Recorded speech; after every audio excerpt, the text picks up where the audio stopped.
तो उनसे लड़ना और सत्ता हासिल करना ये हम लोगों के लिए बहुत मेहनत का काम है। हालांकि ऐसा नहीं है कि सत्ता मिलेगी नहीं, सत्ता हम लोगों के पास आएगी नहीं, आएगी। सिर्फ मेहनत करने का एक, हम लोग जितनी ज़्यादा मेहनत करेंगे, जितनी ज़्यादा समाज में जाएंगे और समझाएंगे कि इन मनमाजी और सामंती ताकतों ने हम लोगों का कितना अहित किया, क्या हम लोगों के साथ अन्याय अत्याचार, कितना सारी हमारी बहन बेटियों के साथ अन्याय अत्याचार, देश में जो हमारे मुसलमान साथियों के साथ कितनी बड़ी मात्रा में अत्याचार, दलितों के साथ कितना बड़ा अत्याचार हो रहा है इस सरकार में, और हर तरह से नौकरियों में किस तरह से आरक्षण में घोटालेबाजी, इन तमाम मुद्दों को लेकर अगर हम लोग आज जो माननीय हमारे जिला उपाध्यक्ष पूर्ण रहे अर्पित कुमार आज़ाद जी ने जो वाकई में संघर्ष किया है घाटमपुर की धरती में, और जो सीखने का मौका दिया है, पुनः आगे हमें बढ़ाने का एक रास्ता दिया है, उनके लिए पुनः एक बार तालियों के साथ स्वागत करेंगे। और माननीय हमारे तालियों के साथ स्वागत है अर्पित भैया जिंदाबाद,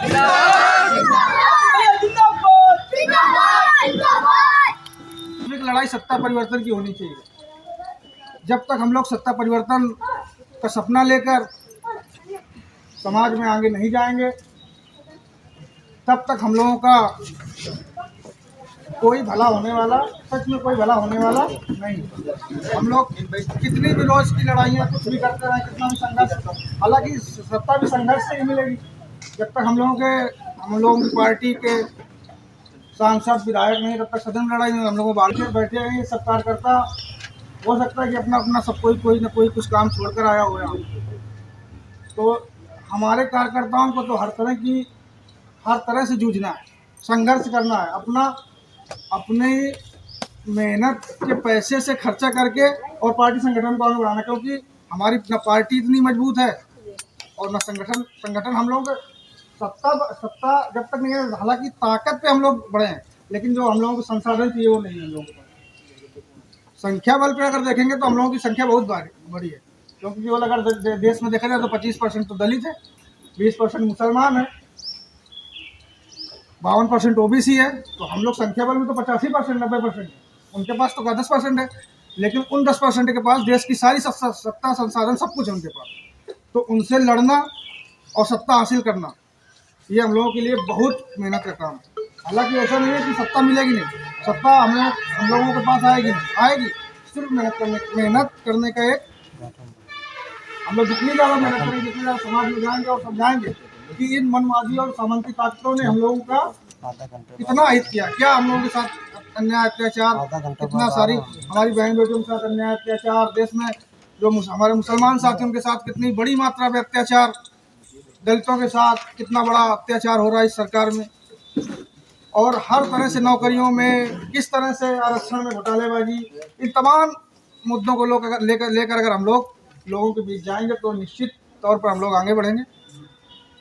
समय लगेगा लेकिन हम लोग आगे बढ़ेंगे, ये इसमें कोई दो राय नहीं है। तो इसलिए हम लोगों की लड़ाई सत्ता, हर हाल में लड़ाई हम लोगों की सत्ता परिवर्तन की होनी चाहिए और कोई दूसरी लड़ाई नहीं देखनी चाहिए। हम लोगों को छोटी मोटी लड़ाइयाँ छोड़ के सिर्फ सत्ता परिवर्तन की लड़ाई हम लोगों को देखनी चाहिए। हम लोगों को ये देखना चाहिए सत्ता कैसे हम लोगों को मिलनी चाहिए। साम दाम दंड भेद कुछ भी करके हम लोगों को किसी तरह सत्ता में आने के लिए संघर्ष करना चाहिए, और उसके लिए कुछ भी करना पड़े तो करना चाहिए। इन्हीं सब बातों के साथ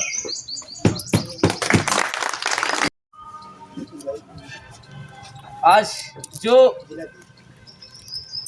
माननीय हमारे जिला उपाध्यक्ष पूर्ण रहे अर्पित कुमार आज़ाद जी ने जो वाकई में संघर्ष किया है घाटमपुर की धरती में, और जो सीखने का मौका दिया है, पुनः आगे हमें बढ़ाने का एक रास्ता दिया है, उनके लिए पुनः एक बार तालियों के साथ स्वागत करेंगे।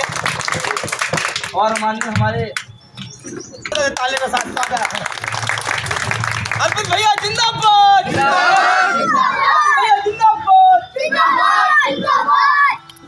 लड़ाई सत्ता परिवर्तन की होनी चाहिए।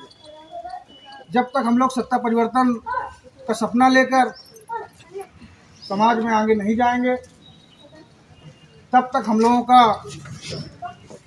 कोई भला होने वाला, सच में कोई भला होने वाला नहीं। हम लोग कितनी भी रोज की लड़ाइयाँ कुछ भी करते रहें, कितना भी संघर्ष, हालांकि सत्ता भी संघर्ष से ही मिलेगी। जब तक हम लोगों की पार्टी के सांसद विधायक नहीं, तब तक सदन में लड़ाई नहीं। हम लोग बाहर में बैठे हैं, सब कार्यकर्ता हो सकता है कि अपना अपना सब कोई ना कोई कुछ काम छोड़कर आया हो यहाँ। तो हमारे कार्यकर्ताओं को तो हर तरह से जूझना है, संघर्ष करना है, अपने मेहनत के पैसे से खर्चा करके और पार्टी संगठन को आगे बढ़ाना, क्योंकि हमारी न पार्टी इतनी मजबूत है और न संगठन हम लोग सत्ता जब तक नहीं है। हालांकि ताकत पे हम लोग बड़े हैं, लेकिन जो हम लोगों को संसाधन चाहिए वो नहीं है हम लोगों को। संख्या बल पे अगर देखेंगे तो हम लोगों की संख्या बहुत बड़ी है, क्योंकि केवल अगर देश में देखा जाए तो 25% तो दलित है, 20% मुसलमान है, 52% ओबीसी है। तो हम लोग संख्या बल में तो 85% 90% है, उनके पास तो 10% है। लेकिन उन 10% के पास देश की सारी सत्ता संसाधन सब कुछ है उनके पास। तो उनसे लड़ना और सत्ता हासिल करना ये हम लोगों के लिए बहुत मेहनत का काम है। हालांकि ऐसा नहीं है कि सत्ता मिलेगी नहीं, सत्ता हम लोगों के पास आएगी। सिर्फ मेहनत करने का एक, हम लोग जितनी ज़्यादा मेहनत करेंगे, जितनी ज़्यादा समाज में जाएंगे और समझाएंगे कि इन मनमाजी और सामंती ताकतों ने हम लोगों का कितना अहित किया, क्या हम लोगों के साथ अन्याय अत्याचार, कितना सारी हमारी बहन बेटियों के साथ अन्याय अत्याचार, देश में जो हमारे मुसलमान साथियों के साथ कितनी बड़ी मात्रा में अत्याचार, दलितों के साथ कितना बड़ा अत्याचार हो रहा है इस सरकार में, और हर तरह से नौकरियों में किस तरह से आरक्षण में घोटालेबाजी, इन तमाम मुद्दों को लेकर अगर हम लोगों के बीच जाएंगे तो निश्चित तौर पर हम लोग आगे बढ़ेंगे। समय लगेगा लेकिन हम लोग आगे बढ़ेंगे, ये इसमें कोई दो राय नहीं है। तो इसलिए हम लोगों की लड़ाई सत्ता, हर हाल में लड़ाई हम लोगों की सत्ता परिवर्तन की होनी चाहिए और कोई दूसरी लड़ाई नहीं देखनी चाहिए। हम लोगों को छोटी मोटी लड़ाइयाँ छोड़ के सिर्फ सत्ता परिवर्तन की लड़ाई हम लोगों को देखना चाहिए। हम लोगों को ये देखना चाहिए कि सत्ता कैसे हम लोगों को मिलनी चाहिए। साम दाम दंड भेद कुछ भी करके हम लोगों को किसी तरह सत्ता में आने के लिए संघर्ष करना चाहिए और उसके लिए कुछ भी करना पड़े तो करना चाहिए। इन्हीं सब बातों के साथ